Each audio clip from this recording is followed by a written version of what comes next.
ಇಹಲೋಕ ತೊರೆದ ಸರಿಗಮ ಹಿರಿಯ ನಟ ಸರಿಗಮ ವಿಜಿ ನಿಧನ. ನಾಳೆ ಅಂತ್ಯಕ್ರಿಯೆ ಚಂದನವನದ ಕಂಬನಿ.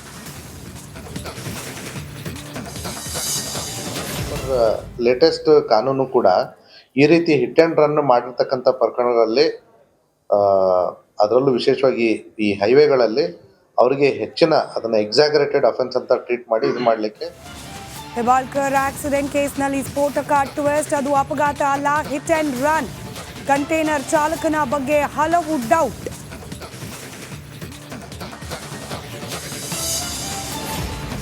ಮುಡಾ ಕೇಸ್ನಲ್ಲಿ ಸಿದ್ದರಾಮಯ್ಯಗೆ ತಾತ್ಕಾಲಿಕ ರಿಲೀಫ್. ಸಿಬಿಐ ತನಿಖೆ ಕೋರಿದ್ದ ಅರ್ಜಿ ವಿಚಾರಣೆ ಮುಂದೂಡಿಕೆ. ಜನವರಿ 27ಕ್ಕೆ ಮುಂದೂಡಿದ Dharwad high court.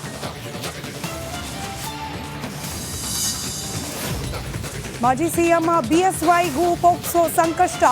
Justice M Nagaprasanna ಪೀಠದಲ್ಲಿ ವಿಚಾರಣೆ. ಇತ್ತ ಎಚ್ಡಿ ರೇವಣ್ಣಗೂ ಕಿಡ್ನಾಪ್ ಕೇಸ್ ಸಂಕಷ್ಟ. ಮನರಂಜಿಸಿದ್ದ ಹಿರಿಯ ನಟ ಸರಿಗಮ ವಿಜಿ ಕೊನೆಯುಸಿರೆಳೆದಿದ್ದಾರೆ. ಅನಾರೋಗ್ಯದಿಂದ ಬಳಲ್ತಾ ಇದ್ರು ನಟ. ಚಿಕಿತ್ಸೆಯನ್ನು ಕೊಡಿಸಲಾಗ್ತಾ ಇತ್ತು, ಆದರೆ ಚಿಕಿತ್ಸೆಗೆ ಸ್ಪಂದಿಸದೆ ಇವತ್ತು ಇಹಲೋಕವನ್ನು ತ್ಯಜಿಸಿದ್ದಾರೆ. ಯಶವಂತಪುರ ಮಣಿಪಾಲ ಆಸ್ಪತ್ರೆಯಲ್ಲಿ ನಿಧನ ಹೊಂದಿದ್ದಾರೆ.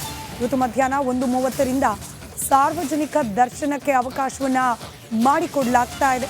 ನಾಳೆ TR ಮಿಲ್ನ ಚಿತಾಗಾರದಲ್ಲಿ ಅಂತಿಮ ವಿಧಿವಿಧಾನಗಳನ್ನು ನೆರವೇರಿಸಲಾಗುತ್ತೆ.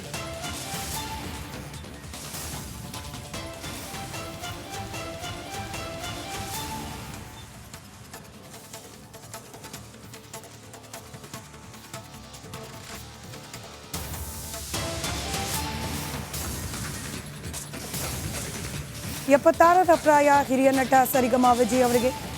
ಸರಿಸುಮಾರು 2,000ಕ್ಕೂ ಅಧಿಕ ಧಾರಾವಾಹಿಯ ಸಂಚಿಕೆಗಳಲ್ಲಿ ಅವರು ಅಭಿನಯಿಸೋದು ಮಾತ್ರವಲ್ಲ, ನಿರ್ದೇಶನ ಕೂಡ ಮಾಡಿದರು. 80 ಸಿನಿಮಾಗಳಿಗೆ ಸಹ ನಿರ್ದೇಶಕರಾಗಿ ಕೆಲಸವನ್ನು ಮಾಡಿದರು.